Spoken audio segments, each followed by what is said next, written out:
Antes de mergulhar nesta história incrível, considere se inscrever no canal e ativar o sininho. Cada história aqui tem algo a dizer. E você não vai querer perder nenhuma. Estava quente naquele dia em Atlanta. Um calor pesado, quase arrogante, que se agarrava às fachadas de vidro e aço do distrito financeiro como uma camada invisível de poder. O asfalto exalava um cheiro cálido de poeira e asfalto superaquecido. As palmeiras urbanas balançavam frouxas, esmagadas pelo sol do meio-dia. As janelas escuras dos prédios refletiam o céu como espelhos impassíveis. Na rua Peachtree, as pessoas andavam rápido, muito rápido. Saltos estalavam no concreto, carteiras pesavam em bolsas de couro, telefones vibravam com e-mails urgentes e agendas lotadas. Era um mundo apressado, onde qualquer desaceleração era suspeita. E neste mundo feito sob medida para jovens executivos elegantes e mulheres elegantes em ternos sob medida, Walter Freeman se destacava. Ele se movia em seu próprio ritmo. Lentamente.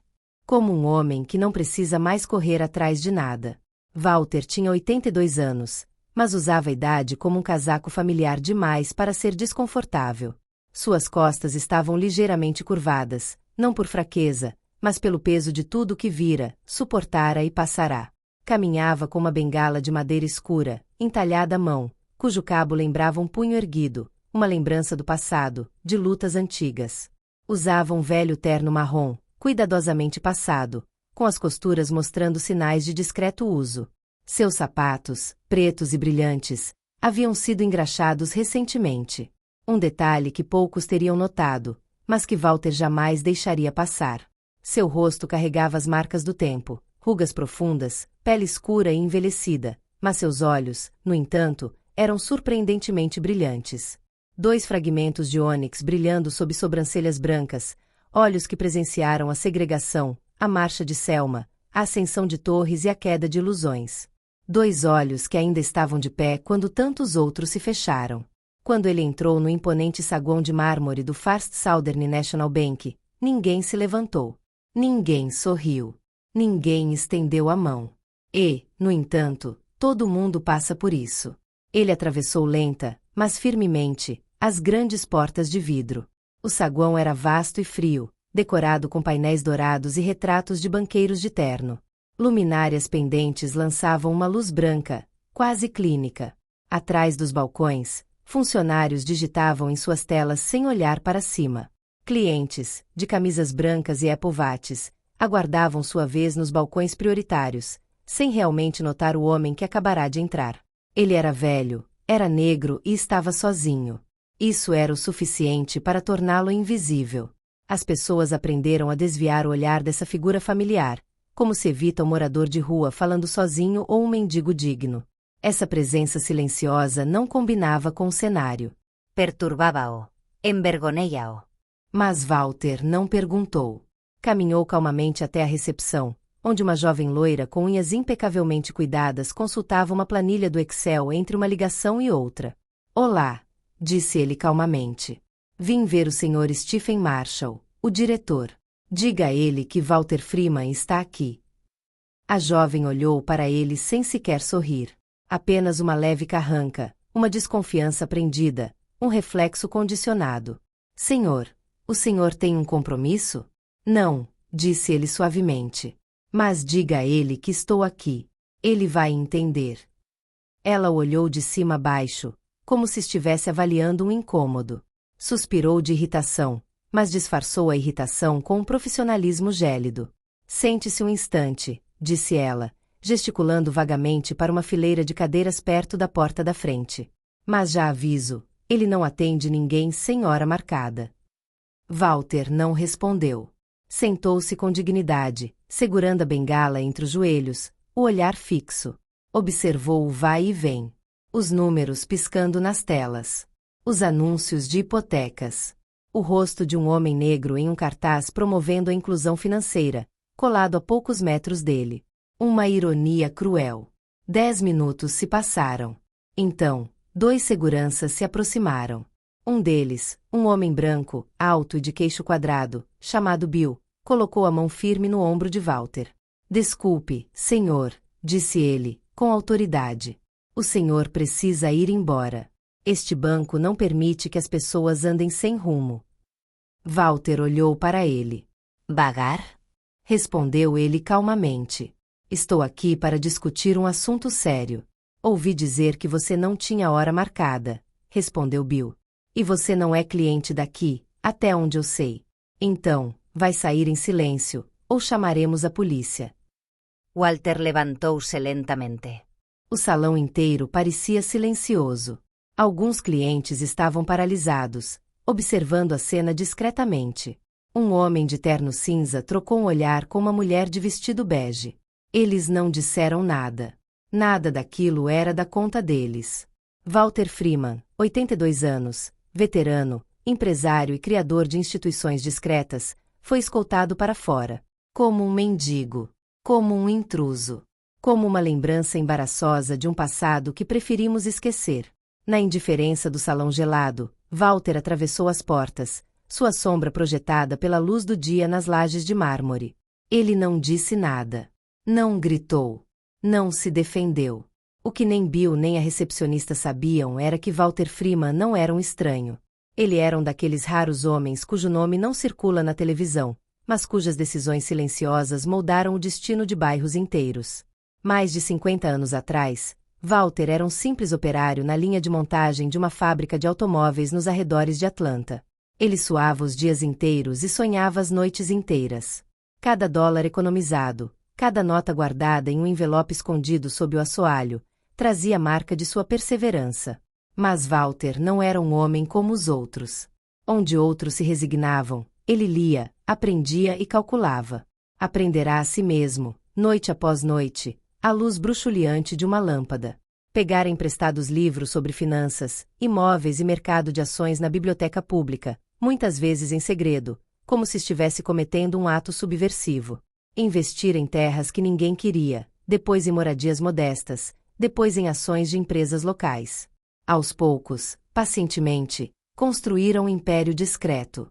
Na época, um pequeno banco sulista moribundo procurava um investidor. Ninguém queria tocá-lo. Exceto Walter. Ele havia apostado alto, quase tudo o que possuía. Não por imprudência, mas porque entendia o que ninguém mais via, o valor do tempo e o poder da consistência. Esse banco, agora próspero, passou a se chamar First Southern National Bank. Mas Walter nunca havia subido num palco. Não usava Rolex nem terno sob medida. Não comparecia a galas. Deixava os holofotes para os outros, contentando-se em acompanhar relatórios financeiros e assembleias de acionistas à distância. Seu nome não aparecia nas paredes douradas do banco nem nos folhetos anuais. Mas, nos estatutos, nos registros de acionistas, Walter Freeman estava lá, o acionista majoritário, com 41%. Naquele dia, se ele havia decidido retornar, não foi por nostalgia. Foi para transmitir seu legado. Seu neto, Elijah Freeman, acabará de se formar em Harvard, com um diploma em Economia e Gestão de Instituições Financeiras. Um jovem brilhante e honesto que sonhava em servir sua comunidade com as ferramentas do capital, em vez de retórica vazia. Walter queria passar a tocha para ele. Colocá-lo no conselho de administração. Trazê-lo para o círculo decisório que ele mesmo havia construído. Mas o banco que ele havia salvado nem o deixou cruzar a porta com dignidade. Ele foi tratado como um mendigo, como um incômodo. 2 dias depois, a tempestade chegou. Anderson e Reis, escritório conhecido por seus casos históricos de litígios financeiros e de direitos civis, enviou uma carta formal à sede do banco. O cabeçalho era simples, mas o tom era gélido. De acordo com os estatutos do First Southern National Bank e as leis aplicáveis que regem a representação dos acionistas majoritários, o Sr. Walter Freeman, acionista com 41% do capital, solicita a convocação imediata e pública de uma reunião extraordinária do Conselho. Ele apresentará uma moção estratégica sobre a governança futura do banco. A mídia local entrou em polvorosa. As manchetes diziam: Um velho negro despejado de um banco do qual ele é o principal proprietário. A América olha sem ver. A história de Walter Freeman.